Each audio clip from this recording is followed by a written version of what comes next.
አትላንቲስ ዲፓል አትላንቲስ ወየው ያ እሺ አትላንቲስ ጋር ነው ቤት ያለው እሺ we have a private beach so like መስኮት የግል ቢች ማለት ውሃ ዳር ቤት ነው ያለ exactly so ያው መስኮትን ትከፍታለህ ሰላም ይህ ሰብ ዩቲዩብ ነው ሰብስክራይብ ላይክ ሼር ኮሜንት እንዳይረሳ ዛሬ ይዘንላችሁ መጣ ነው ሉላና ኤቢ ማርሻል ምን ግንኙነት አላቸው ኤቢ ማርሻል የሚሰራውን ስራ ለመስራት ምን ማወቅ አለባችሁ ኤቢ ማርሻል ለምን በጋርድ ይንቀሳቀሳል ሀብቱ ስለበዛ ነው ወይስ ለምን ሙሉን ከተከታተላችሁ ለነዚህ ጥያቄዎች መልስ ታገኛላችሁ መልካም ቆይታ ሰይፉ ጋር ለምን ኤቢ ማርሻል ሊቀርብ ቻለ የሚለውን ጥያቄ በመጀመሪያ እንጠይቃለን ለዚህ መልስ ከራሱ ከኤቢ የምናገኘው ምላሽ ይሄ ነው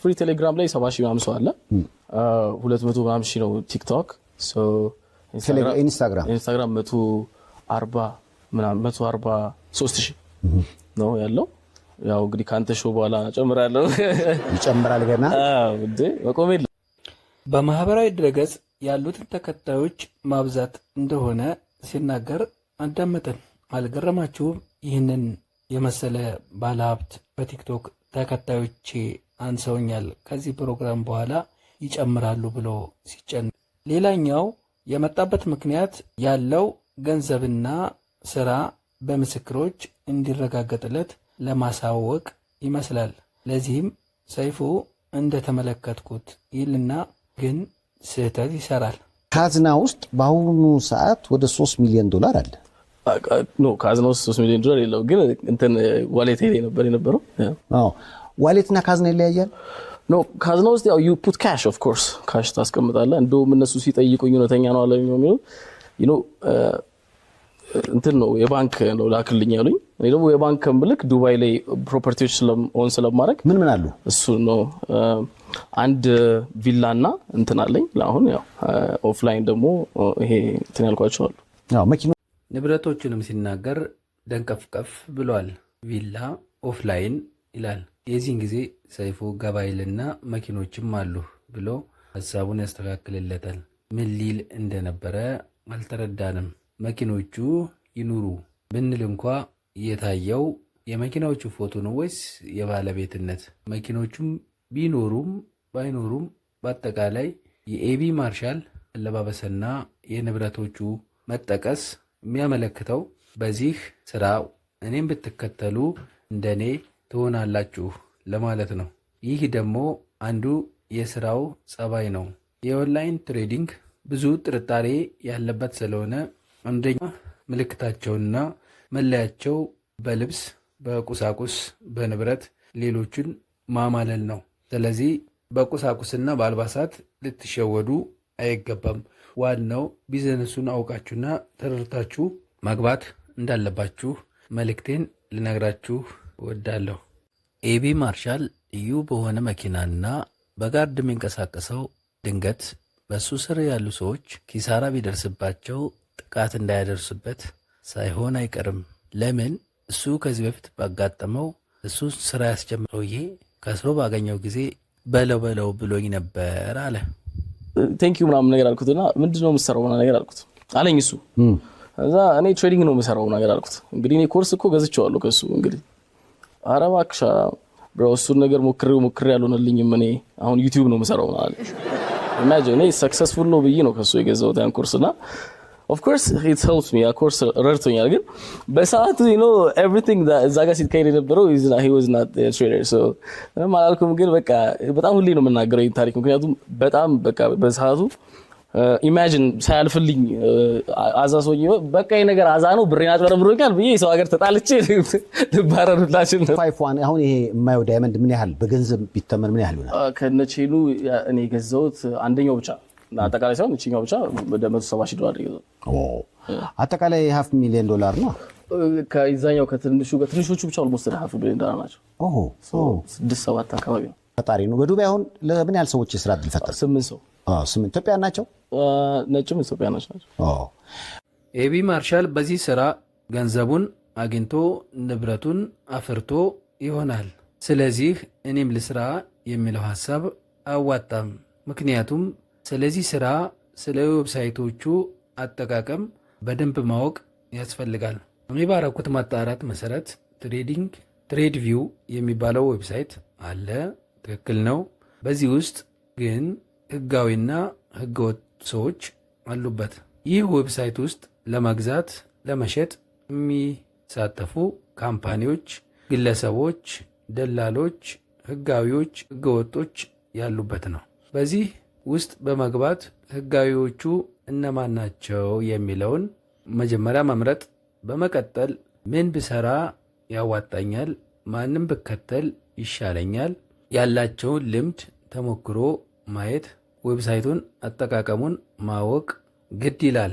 ወደዚህ ስራ የሚገባ አንድ ሰው ካለው ገንዘብ 1% ብቻ መሆን አለበት ለስራው መታወቂያ ወይም መጀመሪያ መመደብ ያለበት እንጂ 100,000 ብር አንድ ሰው ቢኖረው 100,000 ብሩን አስይዞ መግባት የለበትም። ይህ ምክር ለአጠቃላይ ንግድም የሚሰራ ነው።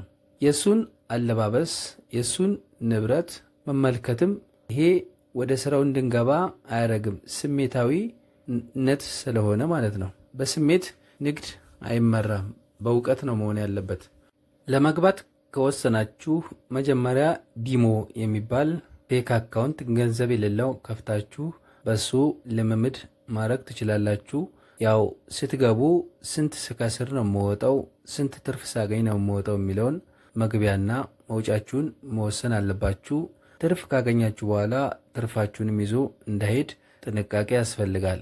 ኪሳራም ሲደርሳችሁ መውጫችሁን ለመወሰን ግድ ይላችኋል። ያለበለዛ ዜሮ ደርሳችሁ እንደሱ ጎዳና ላይ ልትወጡ ይችላላችሁ። ወደዚህ ፕሮግራም እንዴት ሊመጣ ቻለ? ሰምተን እንመለስ። እንግዲህ አብራኝ የምትሰራው ሉላ ይመስለኛል እንግዲህ የእናንተ ጎረቤት እዛው ነው ያደገችው እና ስለ ቤተሰቦችም ነግራኛለች። እስኪ አንተ እንደሰማነው ከሆነ ሉላ የኤቢ ማርሻል ጎረቤት፣ የእናቱ ጓደኛ፣ ስለ ቤተሰቦቹ ስላለው ንብረት ለሰይፉ መረጃ በማቅረብ ወደዚህ እንዲመጣም ግፊት ያደረገች እንደሆነች መረዳት ይቻላል።